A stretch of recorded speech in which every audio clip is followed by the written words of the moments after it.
Hello and welcome to the state of LGBTQ plus communities during the COVID-19 pandemic. My name is Samuel Bird. I am the lead coordinator for campus LGBTQ plus initiatives. And I'm also on the board of directors of the Gala Pride and Diversity Center located in San Luis Obispo, California. This is a research brief to share some of the critical issues facing members of our community during these difficult times. As COVID-19 sweeps through the world, hundreds of thousands of people have contracted the virus, and almost every community has been affected. The LGBTQ plus community in the United States, along with many other communities around the globe, face unique challenges. As the pandemic gained increased public awareness in the United States, several organizations came together to advocate for the needs of the LGBTQ community. The National LGBT Cancer Network, GLEMA, the Human Rights Campaign, and over 100 other LGBT organizations joined a call to healthcare providers and policymakers to be keenly aware of these communities' needs. Underlying many of the vulnerabilities of our community are economic disparities that will compound the realities of this global pandemic. Let's explore what some of those challenges are.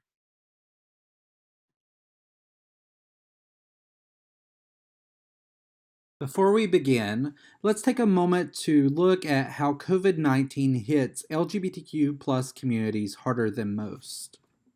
Here's a video from Now This. We know that, as in all emergencies, the most marginalized are also the most at risk. I felt my phone buzz and I looked down and it was an email telling us that we had been laid off. I just sat there and cried for a second.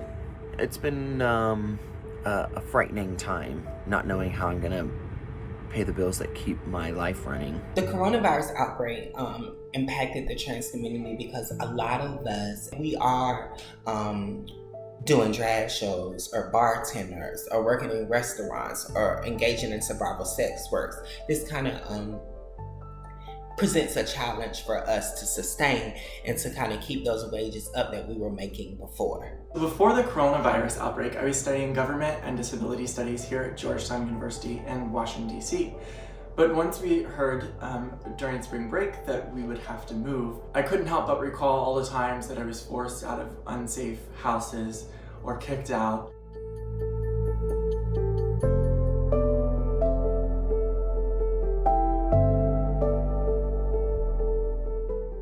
I think about how these people are more at risk of contracting COVID-19, and they also could have some comorbidities that could make them possibly succumb to this virus.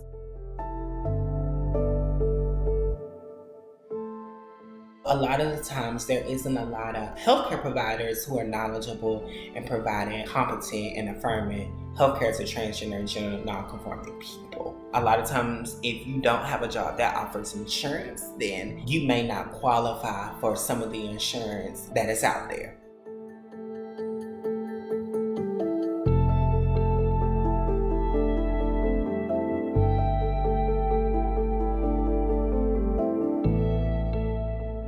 I'm HIV positive.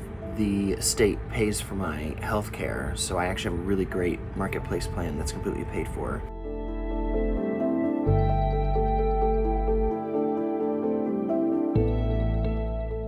I worked for one of the biggest restaurant groups in New York City, and if they were closing, then I knew that soon after a lot of other people were going to close.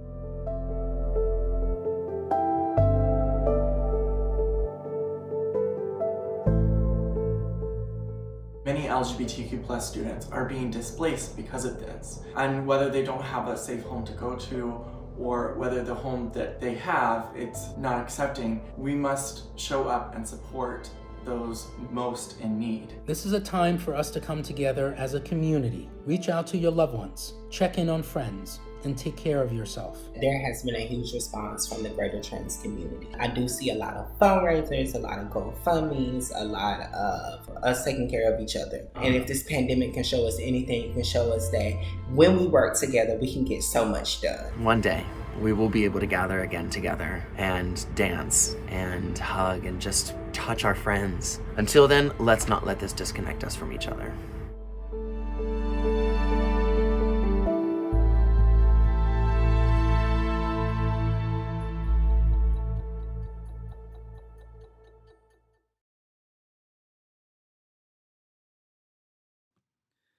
Let's look at a little data.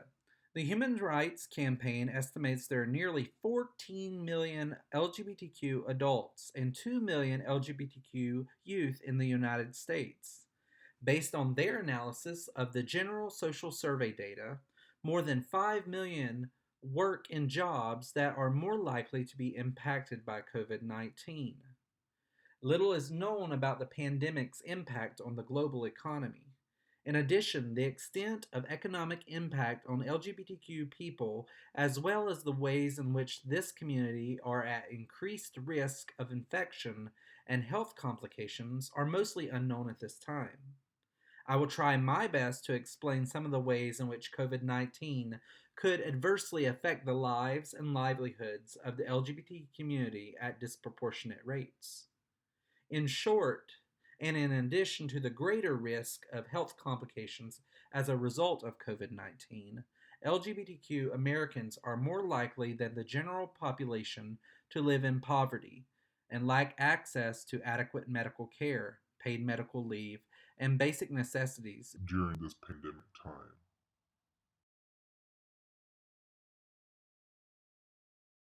LGBT people face increased risks of exposure, economic disparities, and barriers to care.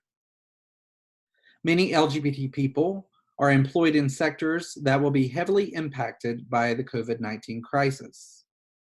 LGBT people also face significant economic disparities, which means that they will often lack the resources they need to stay afloat during this time. LGBT people are more likely to work in jobs in highly affected industries, often with more exposure and or higher economic sensitivity to the COVID-19 crisis. The Human Rights Campaign found that the top 5 industries in which the LGBTQ adults are more likely working represented about 40% of our overall jobs. 2 million people work in restaurants and food services. 1 million work in hospitals. Almost 1 million work in K-12 education, and almost another million work in colleges and universities. Lastly, about 500,000 work in retail. These statistics suggest that more than 5 million LGBTQ workers in these industries could be heavily impacted by the COVID-19 pandemic. These 5 industries, for comparison, only make up 22% of the industries where people who are non-LGBTQ work. In March of 2020, the media reported that a number of state governors had ordered all dine-in restaurant services to stop, which means that many of the food and service industry workers lost shifts or their jobs completely. Meanwhile, hospital workers, nurses and doctors, and others who serve at the front lines of this crisis are at increased risk of exposure. Moreover, many teachers, university staff, and professors have had their work lives fundamentally changed by COVID-19. They are now navigating new demands around virtual classrooms with little or no support. One of the first and foremost things is that LGBTQ people are poorer than most other communities. In particular, 29% of all cisgender bisexual women and 29% of all transgender adults in the United States live in poverty. These numbers tower over those of other groups. Furthermore, these numbers increase to 40% for trans Black folk and 45% for trans Latinx folk. In addition to higher rates of poverty, they also found that 1 in 5 LGBTQ adults have not seen a doctor when they needed because they could not afford it. To make matters worse, 23% of Black LGBTQ adults, 24% of Latinx LGBT adults, and 29% of all transgender women are most likely to have avoided going to the doctor because of the associated cost. These high rates of unemployment and poverty may be linked to discrimination. Despite recent advances in equality, LGBTQ people and their families across the United States continue to experience discrimination in all of their lives, including at work. The Center for American Progress reported that anywhere from 11% to 28% of LGBT people reported that they lost a promotion because of their sexual orientation. And 27% of transgender workers reported having been fired, not hired, or denied a promotion because of their transgender identity. Discrimination like this leads to an increased risk for poverty and economic struggle amongst the most vulnerable within our community. LGBT people still fight every day to have their families recognized, and thousands of LGBT families, including families being led by same-sex couples, raising 2 to 3.7 million children across the United States, live in states without explicit protections from discrimination. This systemic discrimination results in an increased risk for poverty and housing insecurity, and exacerbates health disparities and social isolation among some of the most vulnerable. Same-sex couples raising children are twice as likely to be living near the poverty line. For single LGBT parents, the risk is even higher. For families living at the intersection of multiple marginalized identities, this daily systematic discrimination not only degrades their individual dignity, but threatens their financial bottom line.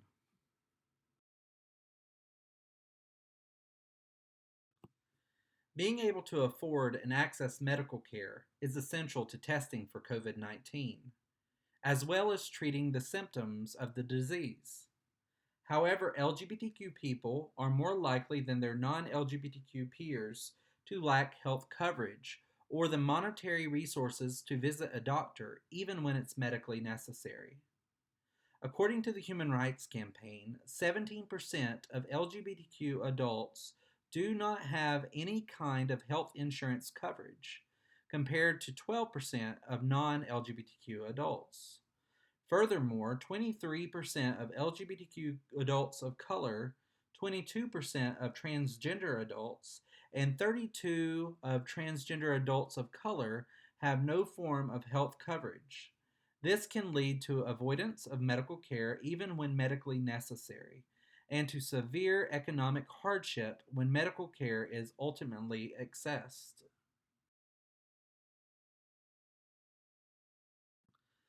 Now let's look to the subject of paid leave.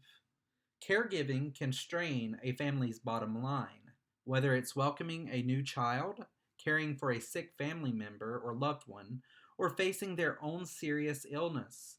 Workers are too often forced to choose between the time they need and the job they depend on. Access to uniform paid leave is essential to closing the gaps created by these major life events and helping families stay healthy. When it comes to paid medical and family leave, the U.S. lags far behind other industrialized countries. We are also the only industrialized country to offer no paid leave to working adults, such as leave that would allow an employee to take care of an ill family member or to welcome a new child. The lack of comprehensive paid leave is a universal experience across all walks of life in the United States. However, LGBTQ individuals and their families are uniquely impacted by harsh policies. The Human Rights Campaign did a survey in 2018 and found that fewer than half of its respondents reported that their employers' policies covered new parents of all genders equally, and only 49% said that the employer policies are equally inclusive of the many ways families can welcome a child, including childbirth, adoption, or foster care. LGBTQ individuals who take time off face heightened challenges in accessing paid leave policies, even where they do exist. We know that LGBTQ workers facing a major life event are often left with leave policies that are under-inclusive at best. Even for LGBTQ workers whose employers have formal leave policies, 1 in 5 respondents in the 2018 survey reported that fears of discrimination could prevent them from requesting a leave if it would require disclosing their LGBTQ identity. Now, without explicit federal laws protecting us from being fired simply because of who we are, LGBTQ workers often remain at risk of being fired if they are forced to come out when requesting leave. This means that if a person suspects that they have contracted COVID-19, they may be unable to take time off to care for themselves or other family members and minimize spreading the illness. According to HRC's 2018 survey, 50% of respondents have taken time off for a medical reason. Yet only 29% of respondents said that their employer offers paid leave specifically for medical reasons and that they were eligible to use it. Only 20% of respondents reporting having access to paid leave to care for a loved one, forcing many to use sick days, vacation days, or unpaid leave in order to be there for a loved one who was seriously ill. These same people may also be unable to take the time off they need to care for loved ones suffering from the COVID-19 due to restrictive leave policies.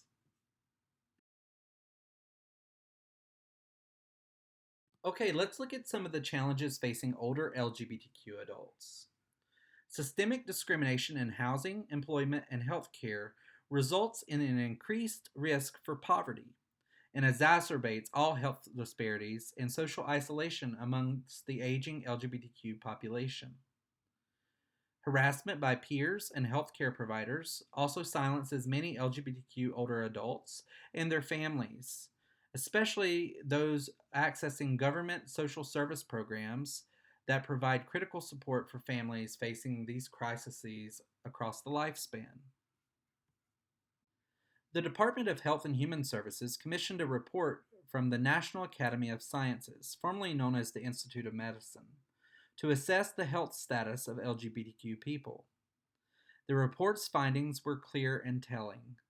It specifically addressed the health disparities and unique needs facing older LGBTQ adults, including barriers to healthcare services, like those provided under the Older Americans Act. The report highlighted several areas of concern regarding transgender older adults, including high rates of sexual assault and violence, a general absence of data and invisibility in research and surveys, and rates of family rejection and isolation higher than any other population within the community. The report also found that the combined stigma of being elderly and transgender can serve as a strong, traumatizing force, potentially exacerbating both forms of discrimination and stigma.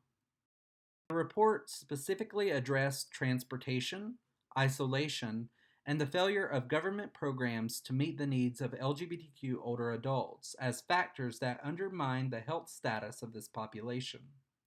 Older LGBTQ adults living in rural areas faced even more extreme barriers to obtaining culturally competent care and social supports. According to the organization SAGE, LGBTQ older people are twice as likely to be living alone and 4 times less likely to have children, which often means that older LGBTQ people are especially at risk to lack of care or support from within the family. According to the Movement Advancement Project, there are more than 2.7 million older LGBTQ adults in the United States.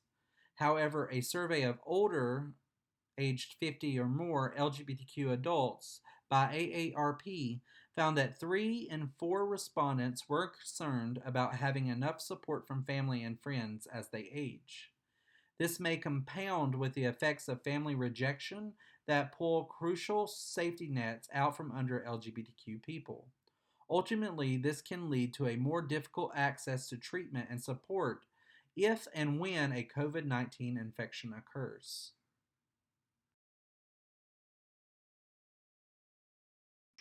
LGBT youth are more likely than cisgender and heterosexual youth to experience homelessness, unstable housing, or live in foster care, and oftentimes this is due to family rejection. In fact, HRC's 2018 LGBTQ Youth Report has documented how often these youth face family rejection, as 67% of youth reported that their family makes negative comments about LGBTQ people. Moreover, True Colors United reports that LGBTQ youth are 120% more likely to experience homelessness. It is also estimated that 30% of youth in foster care and 40% of youth that are homeless identify as LGBTQ. This means that many of our youth may rely heavily on food and resources provided by public schools, child welfare agencies, and their colleges and universities. Due to widespread school closures as a result of COVID-19, LGBTQ youth are at risk of accessing basic needs provided by these places. Many are now also required to spend more time in unsupportive environments, including the home environments where they face rejection.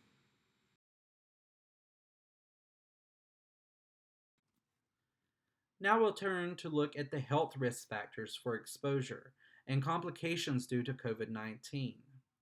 We know that many LGBTQ people face a higher risk of having various illnesses that either increase the risk of contracting COVID-19 or amplify complications after which.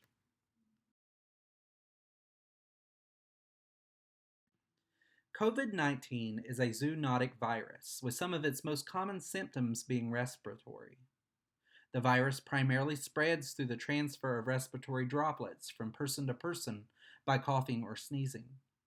According to the LGBT Cancer Network, smoking is believed to increase risk to more severe cases of COVID-19.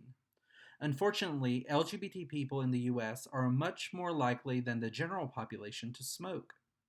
The Human Rights Campaign has done an analysis and found that 37% of LGBTQ adults smoke every day, compared to only 27% of non-LGBT people. And the Asthma and Allergy Foundation of America has stated those with asthma are considered high risk as well, and may have severe symptoms as a result of COVID-19. The Human Rights Foundation did an analysis and found that 21% of LGBTQ adults have asthma, compared to only 14% of non-LGBT people.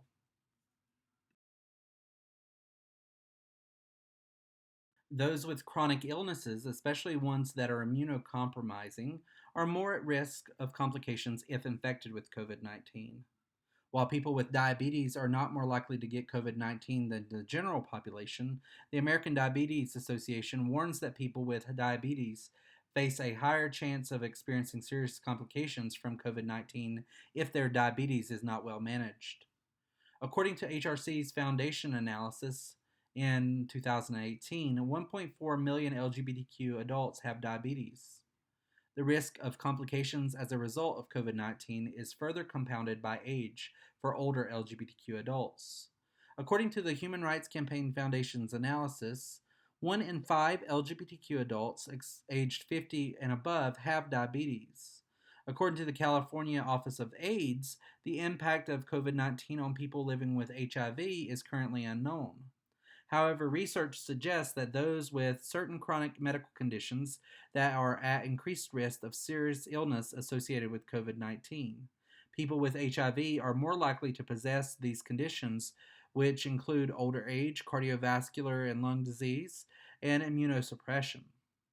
This will have a greater impact on Black and Latinx communities, according to the Centers for Disease Control. 1 in 2 Black cisgender men who have sex with other men, and 1 in 4 Latinx cisgender men who have sex with other men will be diagnosed with HIV in their lifetimes. Today, 1 in 2 Black transgender women and 1 in 4 Latinx transgender women have HIV. We will also look at a few other risk factors. Although youth and young adults are estimated to have the lowest mortality rates from COVID-19, they are not immune to its other consequences, including how it relates to mental health and well-being. Even prior to the pandemic, LGBTQ youth have been found to be at significantly increased risk for depression, anxiety, substance use, and suicidality. These risks are even more pronounced among youth who are transgender or non-binary. Thus, LGBTQ youth may be particularly vulnerable to negative mental health impacts associated with this pandemic. We also understand that physical distancing can decrease positive social interactions, increase negative interactions, such as being confined to an unsupportive or abusive environment, and economic straining and housing instability are all factors that affect mental health. Another major concern is the rise in sexual and domestic abuse. Domestic abuse is a pattern of coercive, controlling behavior that is a pervasive, life-threatening crime affecting people in all of our communities, regardless of gender, age, sexual orientation, race, ethnicity, religion, social standing, or immigration status. According to the CDC, 1 in 3 women and 1 in 4 men in the United States have experienced violence from an intimate partner in their lifetime, and the risks to the victims are severe. We know that trans and non-binary people is even more staggering. The CDC data link intimate partner violence with an increased risk of injury and death. About 41% of female intimate partner violence survivors and 14% of male intimate partner violence survivors sustain a physical injury from their abusers. And about 1 in 6 homicide victims are killed by their intimate partners. Violence in the home can lead to adverse health and mental health outcomes, including a higher risk of chronic disease, depression, post-traumatic stress disorder, and risky sexual and substance use behaviors. We also know that the LGBTQ community members are less likely to report violence when it does occur. Lastly, we know that all these issues are compounded by other factors for communities of color, especially Black and Latinx individuals who face other unique challenges. Black and Latinx communities are often the hardest hit communities when it comes to COVID-19 infections.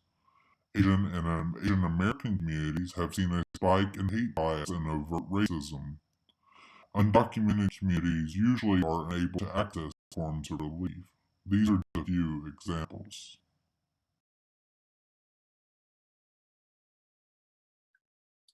In conclusion, I have summarized the ways in which COVID-19 could adversely affect the lives and livelihood of the LGBTQ plus community at disproportionate rates. In many cases, members of this community are at greater exposure and risk of both economic and health complication than non-LGBTQ people because of the types of jobs that they're likely to have, because of their experiences with poverty and lack of paid leave, and because of the health disparities experienced by this community.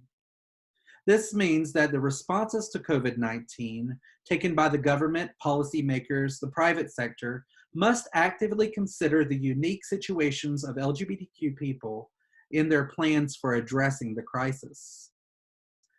They especially need to consider those members of the LGBTQ community who are at most at risk. For example, responses to COVID-19 must consider the older LGBTQ adults struggling to access care and satisfy basic needs, especially when they're in social isolation. Or the homeless LGBTQ youth struggling to find meal stability during changes to school operations. These responses must also consider the unique needs of LGBTQ people of color and transgender people who are more likely to live in poverty or forego care due to cost. Lastly, policymakers must prioritize making paid leave more accessible to all workers. Without access to paid leave, too many Americans who take unpaid leave are thrown into financial chaos and struggle to cover everyday expenses like groceries or rent without a steady income, especially during a public health crisis. As more Americans gain access to paid leave, we must ensure that paid leave needs of LGBTQ working people and their loved ones are fully considered and equally protected.